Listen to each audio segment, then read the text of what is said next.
todos. Bienvenidos a esta sesión, a esta mesa redonda virtual sobre Libelo de Sangre y Sandra Aza. Libelo de Sangre es una novela histórica, la autora es Sandra Aza, es su primera novela y nos hemos reunido hoy aquí, un grupo realmente de amigos, ya amigos, para hablar de ella y de su obra. Lo primero que tengo que hacer es fundamental, es la presentación de los intervinientes. Me permitís que la haga muy rápidamente y luego os voy dando paso a cada uno para que nos vayáis contando vuestras experiencias y qué relación habéis tenido con esta novela que acaba de ser publicada por Nova Casa Editorial. Bueno, pues ¿quiénes intervienen? Por supuesto, en primer lugar, si hablamos de Libelo de Sangre y de Sandra Aza, pues tenemos a la autora, luego tenemos también a Francesc Bailón, que es antropólogo, escritor, profesor y además escritor de referencia de Nova Casa y alguien que, como veremos dentro de unos minutos, ha tenido un protagonismo importante en el origen de la obra. Luego tenemos a Joan Adel, que es la cara visible de Nova Casa Editorial, una editorial con un equipo fantástico que está perfectísimamente representado por Joan, equipo que además creyó en su momento en Sandra y en sus posibilidades como autora novela. Y también tenemos a Abel Carretero. Abel ha intervenido en la parte final de todo este proceso como coordinador general de la obra y también corrector literario de la obra. Y finalmente estoy yo, que soy Manolo, y tengo la condición, nada especial, de ser el marido de la autora y alguien que, bueno, pues ha vivido en primera persona todo este proceso y que os podrá, pues si así os parece bien, dar una visión de su experiencia personal. Directamente empezamos con la intervención de Sandra, a quien, por supuesto, le vamos a pedir que nos hable un poquito de ella y del origen de Libelo de Sangre y cómo surgió en ella la idea de escribir una novela como la que ha acabado siendo Libelo de Sangre. Sandra, cuando quieras. Muchas gracias a los cuatro por estar aquí y compartir este momento tan especial conmigo y también por todo vuestro tiempo y apoyo a lo largo de todo este tiempo que ha pasado desde el comienzo en el día de hoy y bueno, espero que muchos días que le sigan, ¿no? ¿Quién soy? Pues bueno, mi nombre es Sandra Aza, yo estudié Derecho y ejercí la abogacía durante mucho tiempo, pero mi afición pues siempre ha sido escribir y yo desde siempre he escrito, me ha gustado mucho escribir y eso de darle forma a la nada con letras, ¿no? Y con palabras, me ha gustado desde siempre. Durante mi etapa de abogada pues también le di mucho a esta afición de escribir, pues escribiendo escritos judiciales. Lo que pasa que bueno, pues no me llenaba demasiado y al final llegó un día en que pues decidí aparcar la abogacía e intentar buscar una actividad laboral que me permitiera compaginar esta afición mía con el trabajo, ¿no? Y cuando lo conseguí, bueno, pues parecía que llegaba el momento de escribir la novela, pero yo me imponía mucho respeto. A mí no me imaginaba, porque nunca lo había hecho, pero me imaginaba que aquello iba a ser un trabajo titánico, ¿no? Entonces no me atrevía. Y como no me atrevía, pues intenté canalizar esta creatividad, digamos, pues en otros ámbitos. Entonces me dediqué, pues hacía teatro, estaba en grupos de teatro, luego pues monté con un amigo un grupo de música y entonces iba por ahí por los escenarios cantando. Pero bueno, el momento de escribir siempre estaba ahí. De hecho, cuando estaba en el grupo de música, pues mi marido me decía, sonáis muy bien, ¿eh? Esto es que él es muy diplomático, sonáis muy bien y lo hacéis muy bien, pero yo eso especial que veo en tus letras, pues no lo veo en vuestra música, así es que podíais hacer esto de dejar la música, ¿no? Y dedicarte a escribir. Y yo, pues la verdad es que no le hice mucho caso, pero algo debió prender en mí porque yo un día pues empecé a escribir una sinopsis. ¿Y de qué la escribí? Bueno, pues de lo que a mí me gustaba, que era Madrid y la Inquisición. Estas son las dos cosas que me gustaban y fue sobre lo que escribí la sinopsis. Pero era eso, era una sinopsis. No tenía nada, no tenía título, no tenía personajes, no tenía vida. Y por no tener, no tenía ni la intención de desarrollarla, porque no porque no quisiera, sino porque es que yo no tenía tiempo material, estaba con el grupo de música completamente absorta ahí, y trabajando y todo, no tenía tiempo material para plantearme desarrollar. Pero, bueno, un día ocurrió algo que ahora os van a contar, que lo desencadenó todo. Sí, sí, vamos a ver, ya veis, ¿no? Yo lo decía a Sandra, tú tienes un don especial para escribir, pero ella, como ella misma ha reconocido, no me hacía mucho caso. Entonces, aquí entra nuestro querido amigo Francés, que como os he dicho, aparte de todas las cosas que he comentado, es gran amigo de la autora y que tiene un papel en esto, es como el que encendió la cerilla definitivamente, en unas circunstancias además bastante llamativas. Y que él, por supuesto, ahora mismo nos va a contar, porque es que además a Francés, ahora lo vais a ver, le gusta hablar bastante, habla muy bien.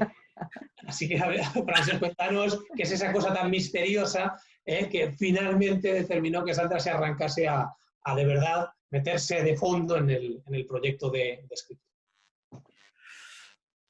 Bueno, antes de decir que, porque si lo suelto explicando que todo empezó en el Ártico, quizás muchos oyentes y futuros lectores se pongan las manos a la cabeza y no entiendan nada.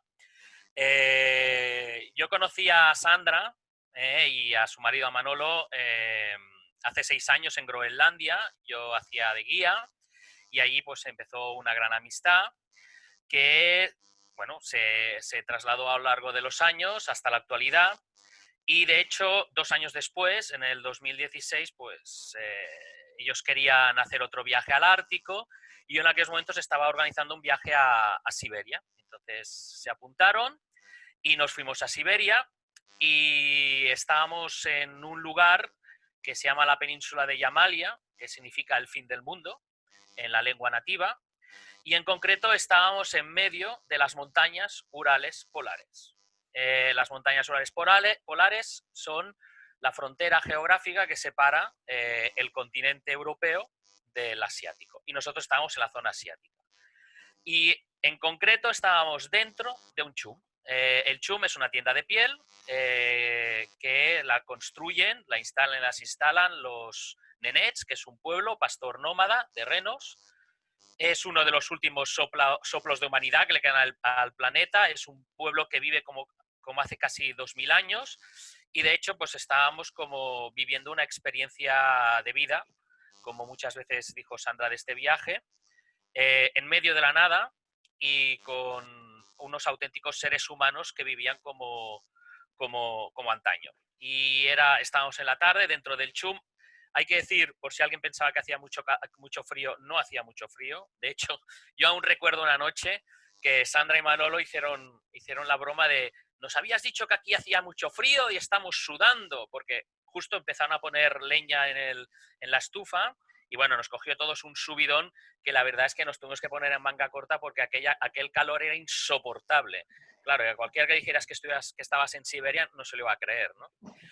Y como os decía, pues bueno, os he situado un poco dónde estábamos y bueno, aquella tarde estábamos Sandra y yo dentro del CHUM y estábamos así hablando y bueno, ella me comentó pues que estaba pensando en escribir un libro, pero que le hacía cosa, que no lo tenía muy claro, que ella quería escribir un libro sobre la Inquisición, sobre en Madrid en el siglo XVII, pero ella no...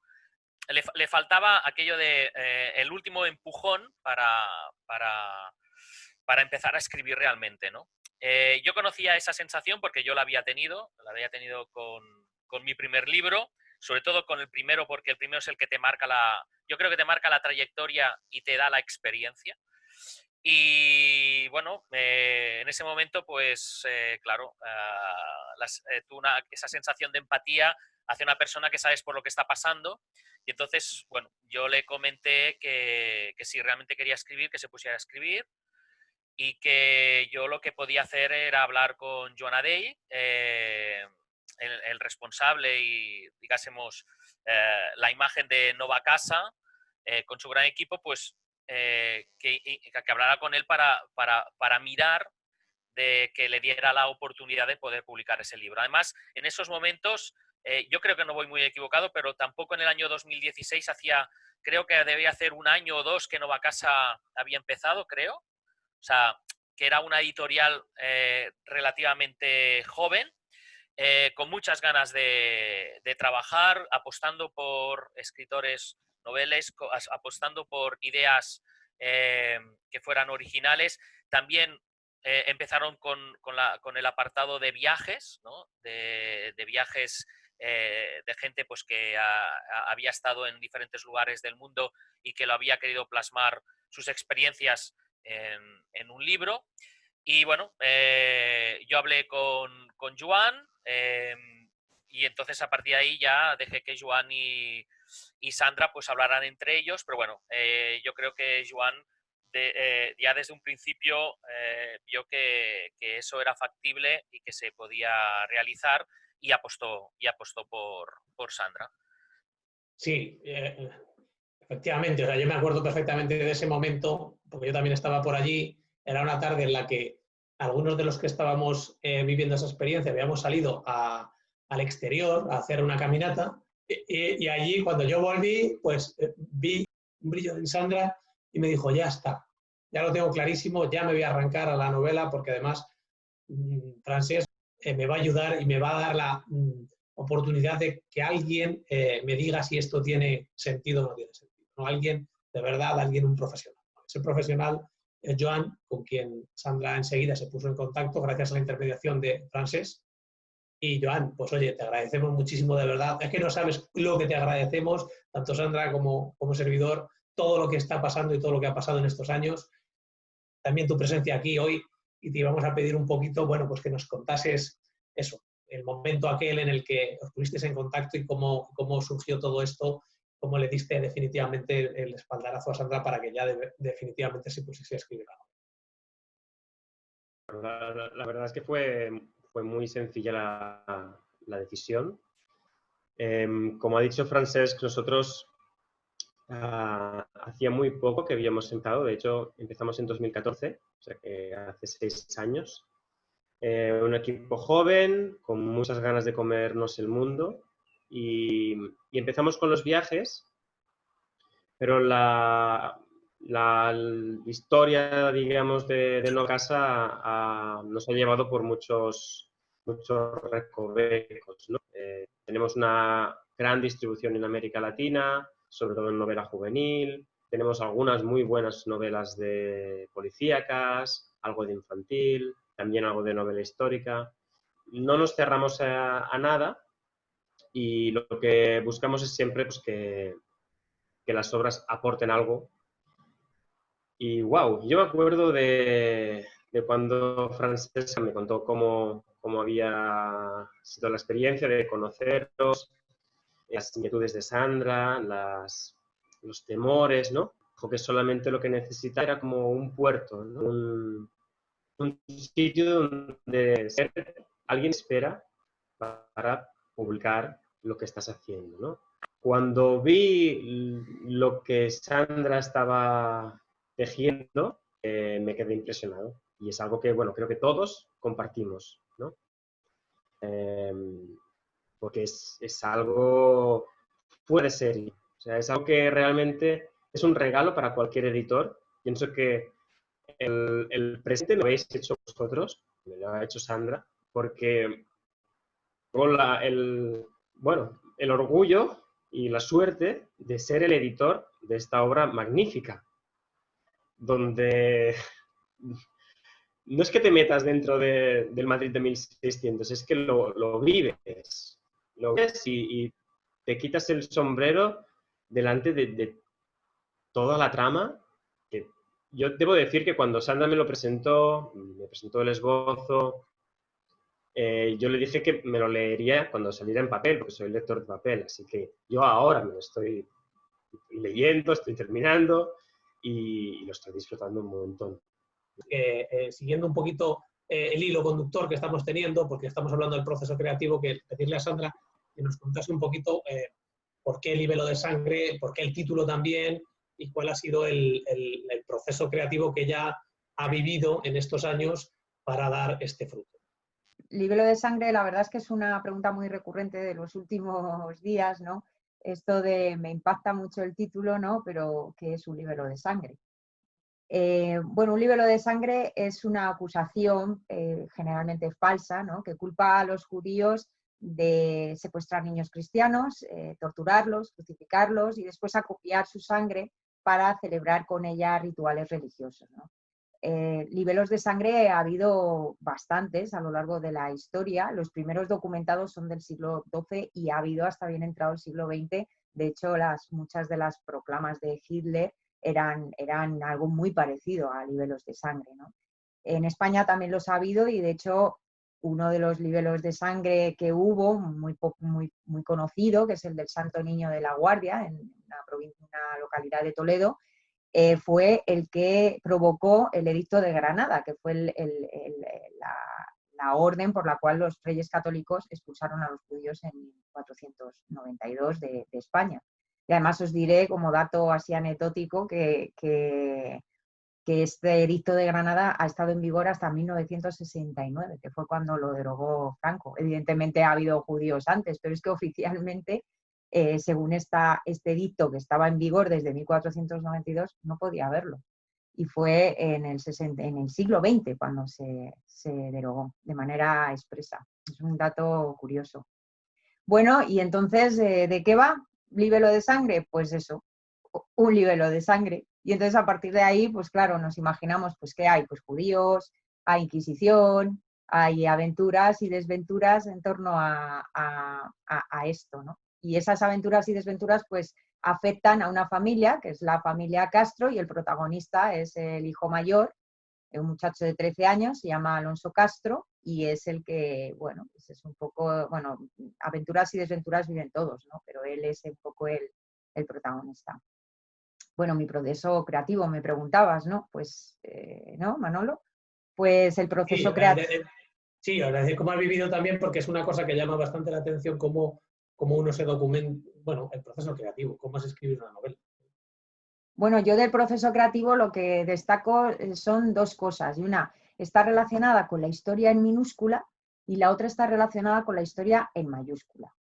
La historia en mayúscula, pues, ¿cómo ha sido? Pues ha sido una inmersión absoluta durante 4 años en el Madrid del siglo XVII. Es decir, yo a Manolo llegó un momento en que le llamaba de vos y de vuestra merced. Es decir, era absolutamente metida en el siglo XVII y en particular en Madrid. ¿Cómo? Pues leyendo todo lo que caía en mis manos del Madrid del siglo XVII, crónicas de los cronistas de la época, todo sobre las calles de Madrid, pateándome Madrid, porque me he ido a todos los rincones, las calles, para ver los edificios que todavía nos quedan de la época, que son bastantes.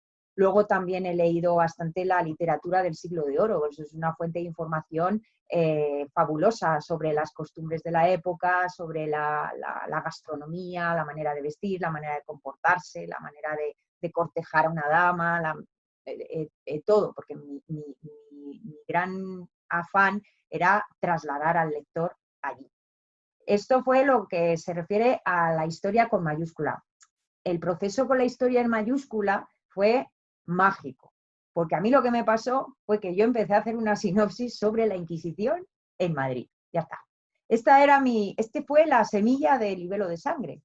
¿Y qué me pasó? Que a medida que luego ya empecé a desarrollar la sinopsis, empezaron a brotarme personajes. Es decir, es que la historia me pedía personajes y entonces yo seguía mi instinto y los creaba. Y crear un personaje es crear una persona, es decir, darle un aspecto físico, darle una edad, darle un pasado, un presente, un futuro, una trama.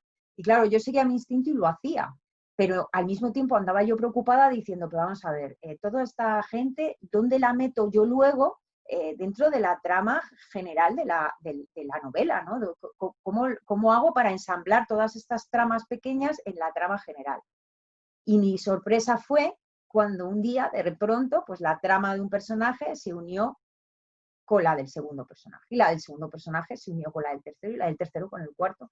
Y así todo quedó ensamblado y parecían todos los personajes que se conocían sin que yo los hubiera presentado. Es decir, de repente todos encajaban en la trama.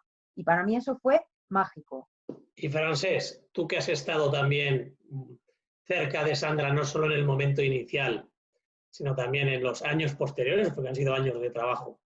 Y además has sido un consejero y un amigo extraordinario. ¿Cómo has vivido desde fuera ese proceso que ha tenido Sandra?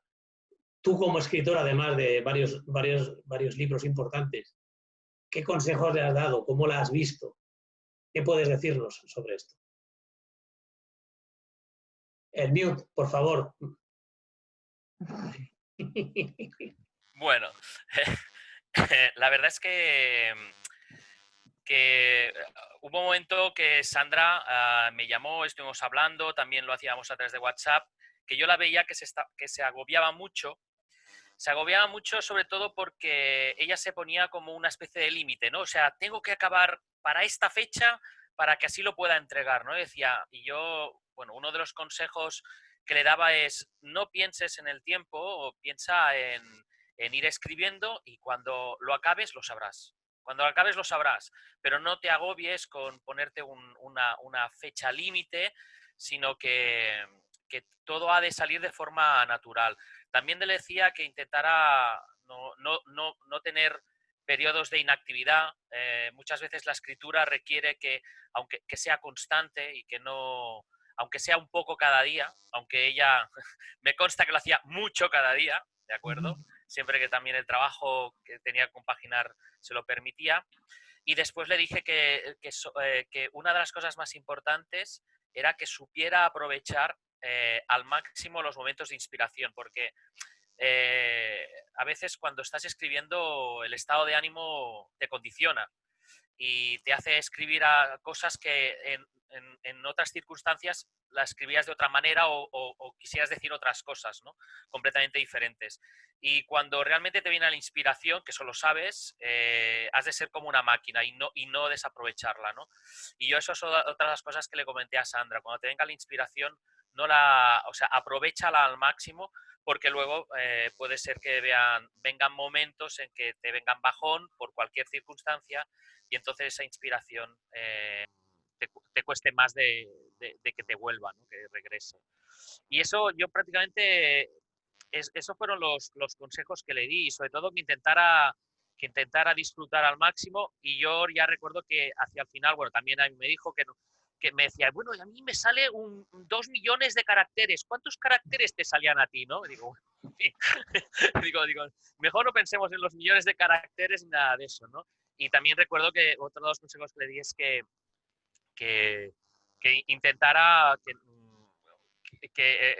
porque le había salido mucha información, que intentara que lo más complicado a veces es hacer la selección de esa información, ¿no? Porque a veces tampoco es bueno que lo pongas todo. También hay cosas que te tienes que guardar por si quieres escribir otro nuevo libro, etcétera, ¿no? Y la verdad es que, bueno, creo que siguió un poco mis consejos, ¿vale? Pero yo me atrevería a decir que estos fueron los grandes temas que nosotros tratamos. Lo demás fue cosas de pulir algún que otro detalle, pero básicamente fue esto. Francesc, ahora me voy a saltar un poco el guión que teníamos establecido y le voy a Joan pedir también un comentario, porque es verdad que lo que decías pasó, ¿no? Sandra estaba también preocupada por la obligación que ella había asumido, el compromiso que había asumido de entregar la obra en determinado momento y hubo un momento en que ella se dio cuenta de que quizás necesitaba más tiempo, ¿no? Y a ella le imponía muchísimo respeto esa obligación, ese compromiso que ella había asumido y bueno, gracias también a conversaciones con Francesc, pues lo que hicimos fue dirigirnos a ti, Joan, Sandra se dirigió a ti y la verdad es que, contrariamente a lo que alguien podría pensar, que es que los editores pues le ponen presión a los escritores por encima de todas las cosas para que entreguen en plazo, pues nos encontramos, bueno, pues Sandra se encontró con una organización muy comprensiva, muy atenta a su momento y que le dio ese espacio que necesitaba. Y yo te quería pedir, Joan, por tanto, que nos expliques un poco ese entendimiento, ¿no? De esa empatía con el autor que está un poquito se siente preso de las obligaciones y cómo lo trataste y cómo la tratasteis a ella, y supongo que, porque estoy convencido que Francesc lo dice igual, tratáis a vuestros autores en general. Sí, bueno, normalmente nosotros no ponemos presión a los autores porque entendemos que es un proceso creativo. Normalmente, cabe decir que normalmente los autores ya nos vienen con la obra hecha. Pocas veces, no es la única, pero pocas veces nos vienen diciendo voy a escribir un libro, tengo esto, ¿qué os parece? Sigo por aquí, lo extiendo más, lo extiendo menos, tengo un volumen, 2, os gusta, ¿no?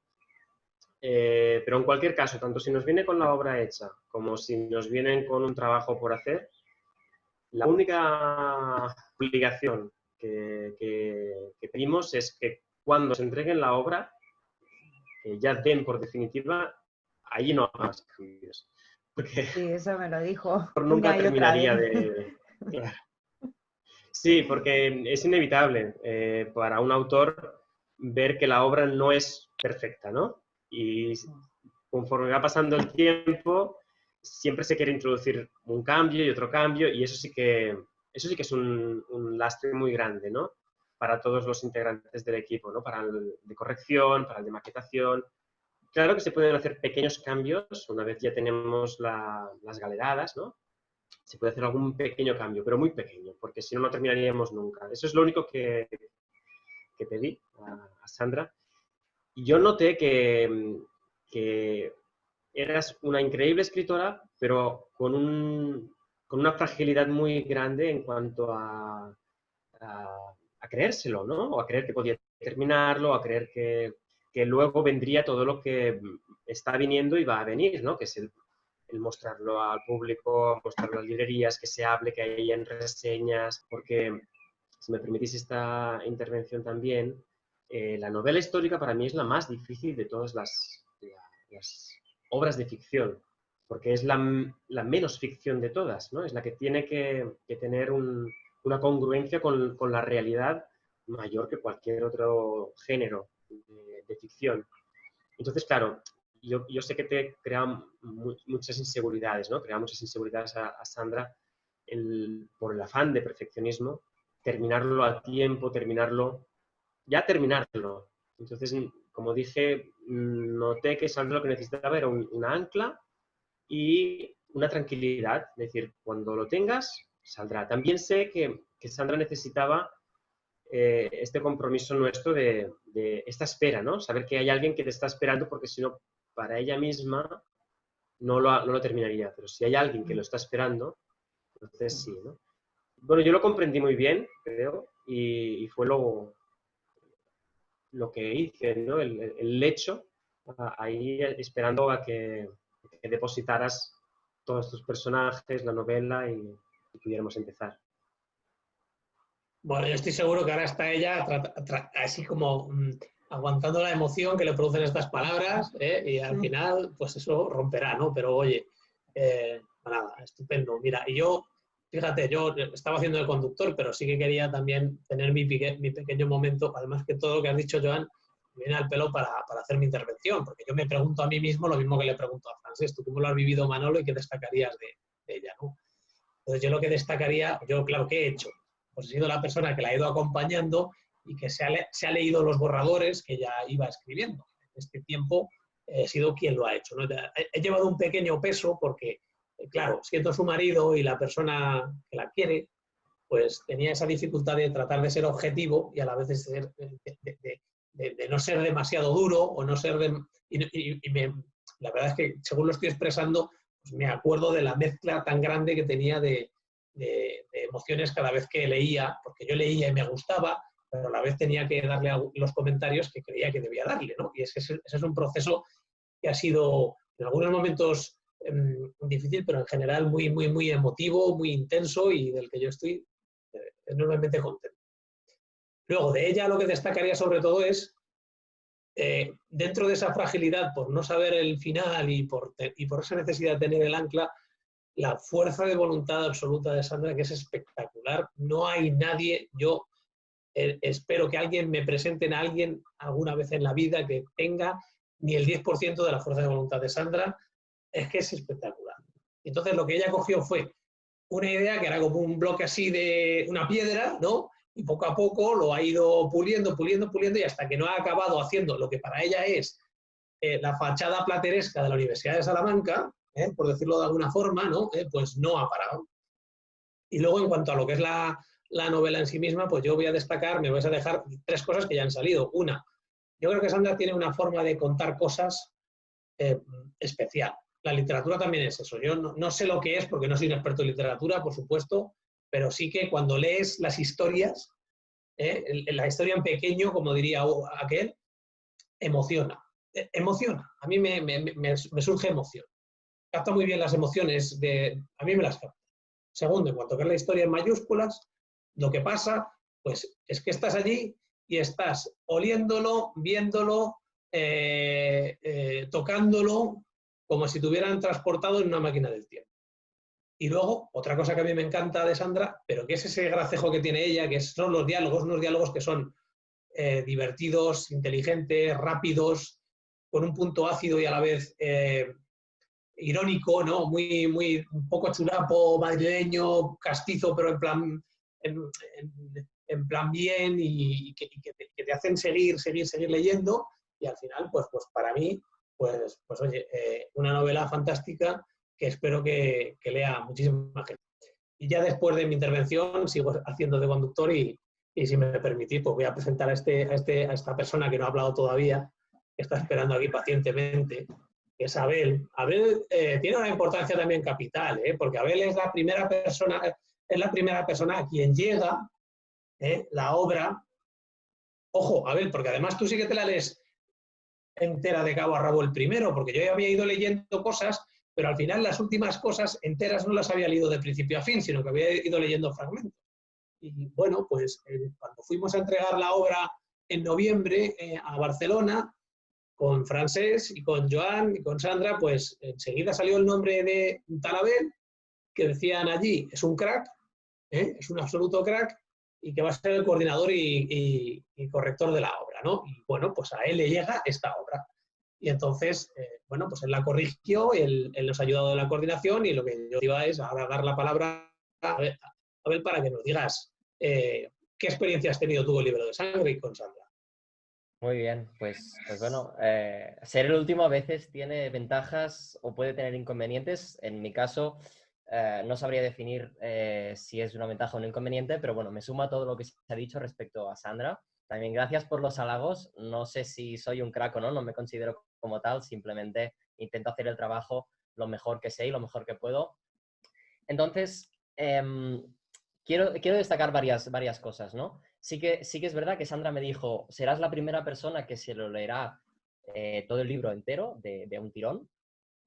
Y bueno, también por un lado piensas, bueno, a ver qué me voy a encontrar, pero claro, las referencias que yo tenía, que eran poquitas, pero venían, digamos, bien recomendadas, porque era Francesc quien me había hablado del libro de Sandra, pues te diría que a lo mejor ya hacía más de un año o casi 2 que algún día hablando con él me había comentado, oye, pues una amiga que conocí en un viaje a Siberia, me había contado toda la historia ya, yo la sabía de antemano, está escribiendo un libro, vas a flipar porque seguramente lo vamos a publicar con Nova Casa y imagino que tú serás quien lo corregirá y tal. Yo dije, yo pensé, ojalá me toque a mí, ¿no? Por así decirlo, porque hay más gente en el equipo. Y claro, Francesc me había hablado también que yo ya de algún modo, por un lado, no sabes si lo que dice Francesc será así, y por el otro tienes un poco de miedo, ¿no? Porque si piensas que lo que dice Francesc será así, flipas, ¿no? Entonces, debo decir que se han hablado, ¿no? Han salido un par de cositas que me ha ido aquí anotando digamos, para enfatizar un poco. Sandra ha dicho que su intención era darle forma a la nada. Pues yo creo que ha conseguido de la nada crear un todo, un cosmos absolutamente fantástico. Joan lo ha destacado. También ahora, Manolo, tú lo decías, estás leyendo y tienes la sensación de que estás viviendo esa historia como si tú fueras el protagonista en carne y hueso, ¿no? Entonces, dar forma a la nada realmente creo que lo ha conseguido con creces. también querría destacar, creo que ha sido Joan que ha hablado de que Sandra tiene un don y efectivamente lo tiene. He estado buscando ahora, tengo aquí una pantalla paralela y mientras tanto he buscado el correo que le envié a Sandra cuando acabé la corrección, porque quiero leer nada, solo un par de frases muy cortas. Estamos hablando del 12 de diciembre, ¿vale? Es decir, hace 5 meses, quiero decir que el proceso ha sido relativamente rápido. Le dije, déjame darte la enhorabuena, con 3 signos de exclamación. No 1, no, 3. Le dije, está muy, pero que muy bien. Una cara sonriente, porque como con el correo es un poco frío, pues pones estas cositas para que se interprete mejor el mensaje, ¿no? Le dije, es la novela en la que menos correcciones, teniendo en cuenta su extensión, que es bastante, he tenido que hacer de toda mi vida de corrector, que si bien no es muy dilatada, tampoco es corta. Entonces, esto es una de las cosas que más destacaría. El nivel de lengua. No solo hay una riqueza léxica espectacular y no solo hay una manera de escribir. Yo le dije, vuelvo al correo, literalmente posee un ingenio lingüístico al alcance de pocas mentes. Eso es lo que le dije y creo que es así y me reafirmo en ello. Entonces, esta manera de escribir con un lenguaje culto, con una manera que te engancha, que creo que está al alcance de pocas mentes. Entonces, por un lado hay esto y por el otro la calidad lingüística. Muy pocas correcciones tuve que hacer, teniendo en cuenta la extensión, por supuesto. Había detalles, pero es que, ya te digo, por las no sé cuántos miles de millones de caracteres que ella estaba preocupada, ¿no? Digamos, muy pocas correcciones. Fui realmente muy rápido porque se me enganchó. Joan me dijo, cuando le dije, oye, ya estoy, me acuerdo que además él se acordará, me dijo, ¿ya estás? Ha sido muy rápido. Y le dije, sí, es que me ha gustado tanto que me ha enganchado. Y he leído y he corregido a la vez. De hecho, algunas partes las leí más de una vez porque a veces dices, a ver si se me habrá pasado algo, porque he disfrutado tanto leyendo que a veces tienes un chip que desconectas un poco de la corrección según cómo. Y no, fui realmente muy rápido pues porque se deja leer con mucha facilidad. Y por el otro lado, pues querría destacar, ¿no? la calidad del contenido. Todos los detalles que Sandra da, realmente se ha hecho una inmersión total en el Madrid de 1600, 1700 de esa época. Y la verdad, saber que hoy en día, donde hoy hay el Corte Inglés, pues había el convento de no sé qué, pues oye, esto es algo que no solo tienes que hacer una inmersión, es que incluso diría que es algo que seguramente mucha gente, ni investigando en todas las bibliotecas, llegaría a saberlo, ¿no? Según cómo. O sea que todo este rigor que hay detrás, yo creo que también hay que ponerlo mucho en valor. Si le paso la palabra a Sandra, no le sale nada de la... Mira, No me está ahí, pases la palabra. No te voy a pasar la palabra. Puedo No, llorar. fijaos, ¿cómo lo vamos a hacer? O sea, ahora te voy a acabar dando la palabra a ti, Joan, para una cosa y luego a cada uno de los tres os voy a pedir un mensajito y ya Sandra cierra y así acabamos el Zoom, que además se ha pasado volando. Un Pero a mí sí, momento, sí que Manolo. me gusta. Sí, Perdona dime. que te interrumpa, ¿vale? Vamos a saltarnos otra vez el guión. Voy a comentar una cosa a Sandra que ella no sabe, ¿vale? Y que estaba esperando esta ocasión para que lo supiera. Ella recordaba perfectamente que era el año 2017 y yo fui a Madrid, estaba durmiendo en vuestra casa, Nuestras casas, sí. en vuestra casa. Y uno de los motivos por los que estaba allí en Madrid, aparte de dar una charla, es porque en este caso Clara Bilbao iba a compartir conmigo un Goya que había ganado uno de los 4 Goyas que había ganado con Isabel Cochet asesorando en su película Nadie quiere la noche. Y entonces Sandra me imprimió el primer capítulo, que ni mucho menos tiene nada que ver con el resultado final. Y entonces me dijo, bueno, quiero que te lo leas y que me digas algo, ¿no?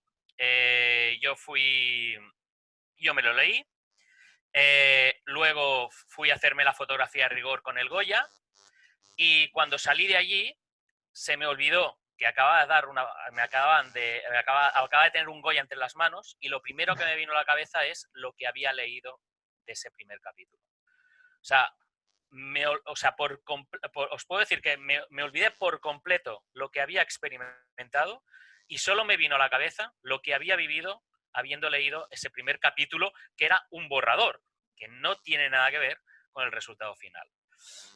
Y eso no lo sabías, Sandra. No, no lo sabía. Pues entonces te perdonamos el salto de guión que has hecho.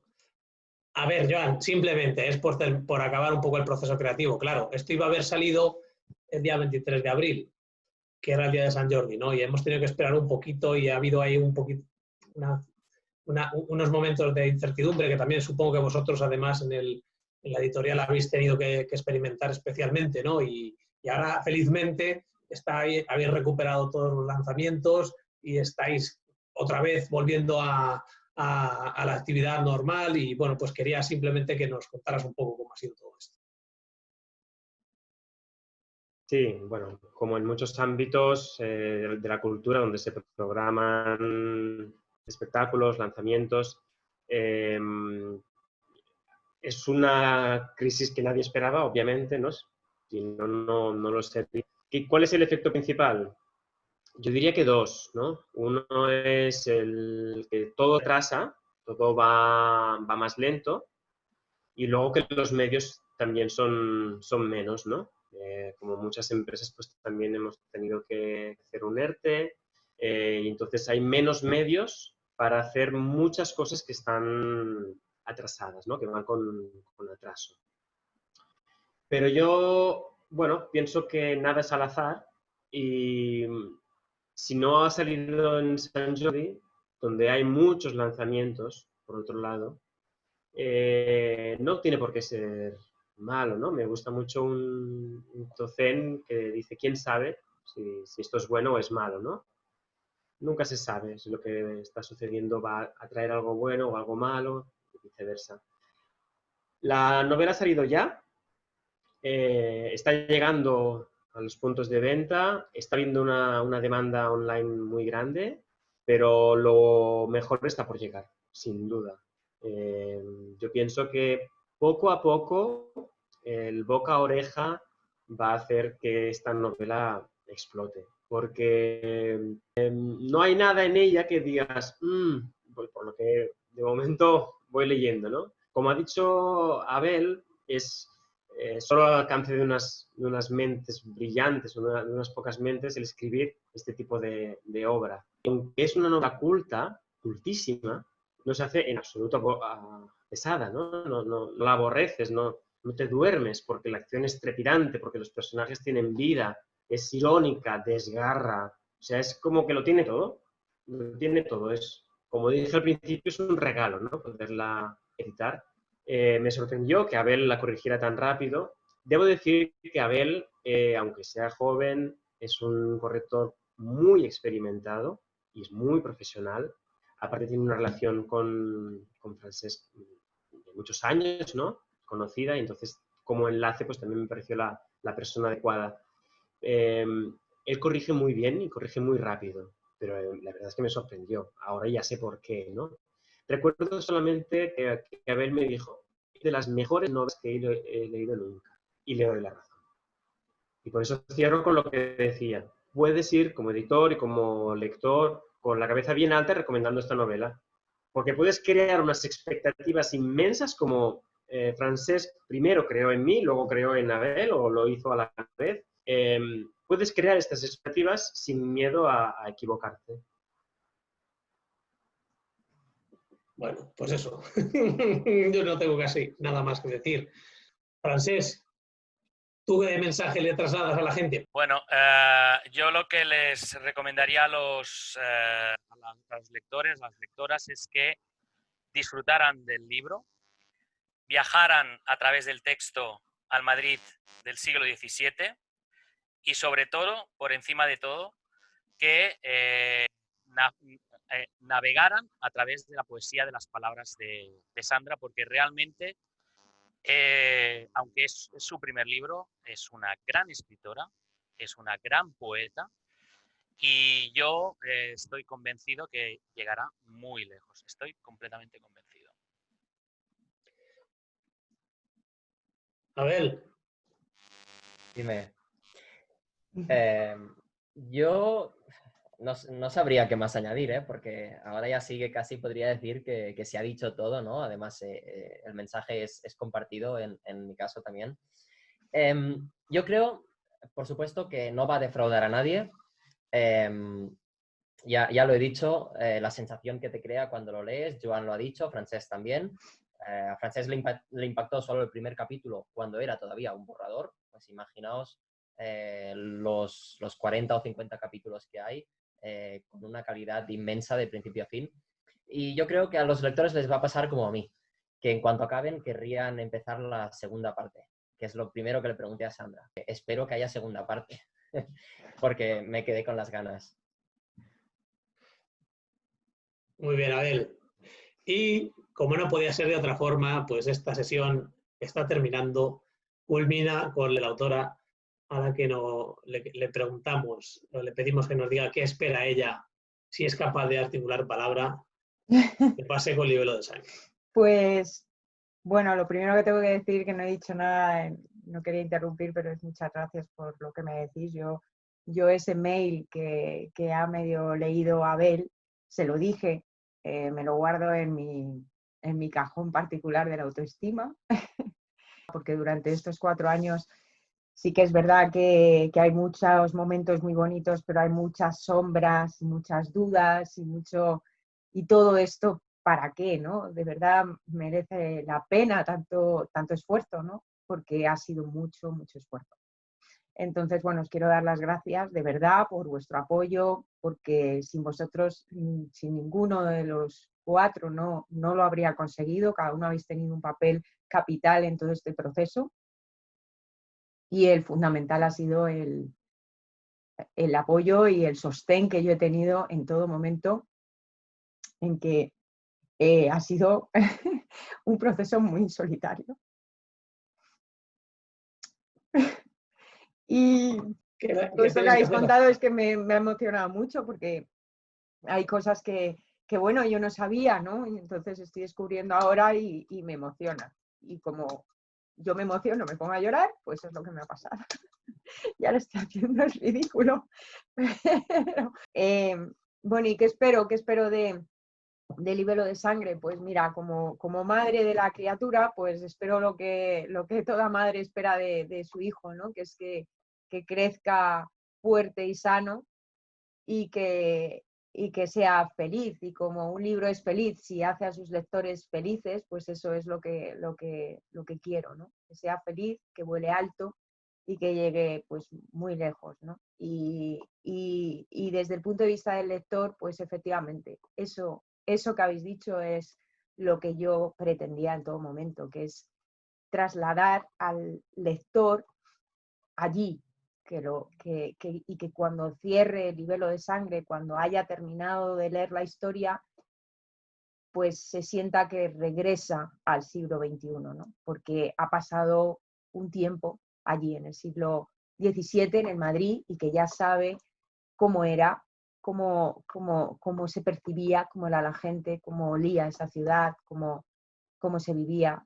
Que cierre el Libelo de Sangre y pueda decir, pues he experimentado el Madrid del siglo XVII.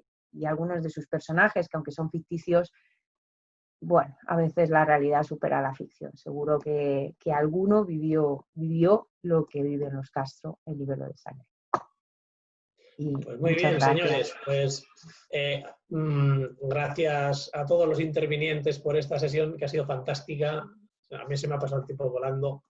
Gracias, Sandra, hemos sabido cosas nuevas. Ahora, si quieres, puedes dejar de grabar ya, Sandra, porque yo creo que es el momento en que cerramos la sesión y ella lo